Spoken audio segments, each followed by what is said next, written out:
All right, let's quickly talk about how to get the most from any given day. Now, you've got your workout, you've got your warm-up, you've got all that fun stuff.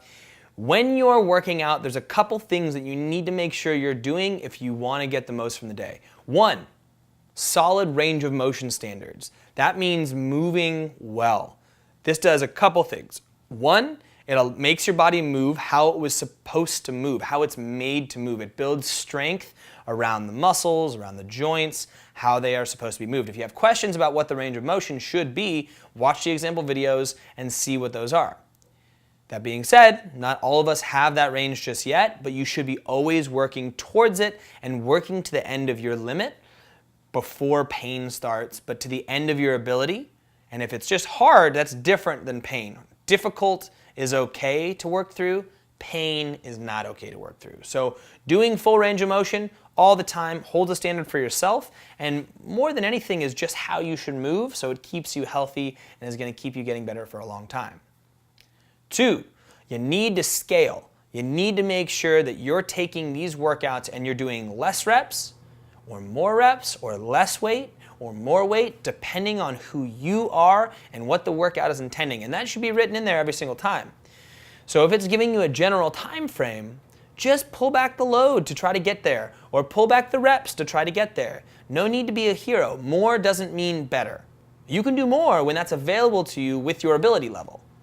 But start slow, ramp up, and that's going to be much, much better way than overdoing it too soon. If you're confused as to what to do, just do the easiest version of it and go from there. It's always better to go a little too light than a little too heavy. And lastly, we have to talk about intensity. And what intensity means is kind of how fast you go. The more you put into this, the more you'll get out of this. Those other two things have to be in place. You have to scale right. You have to have good range of motion and good movement patterns. But then you have to go hard. Now, not every day is possible for you to go hard. Some days you come in and you're just not feeling it psychologically. That's okay. Just go through the motions and get it done. Understand though that the days that you come in and you are feeling it, that's when you got to turn up the volume a bit. You got to really turn those thumb screws and see if you can push a little harder. The harder you go in a workout, the harder you're going closer to that threshold, closer to that point of breaking, not with your movement, but more with your energy, the more you'll get from these workouts. Always move well first. Always make sure you've chosen an appropriate scale, and then start to ratchet up those speeds. Start to move a little bit quicker. And again, you won't always be feeling that hard push. Some days you'll come in and you just won't have it, and that's okay.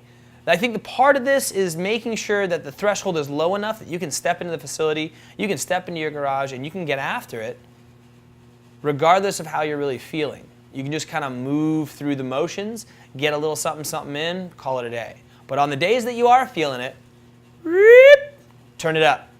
Turn it up, because that's where you're going to see the results the best way. But again, make sure you have those other things first. That safety, those range of motion, that good movement, coupled with appropriate scales for you and your ability level, and then only then layer on that last little piece.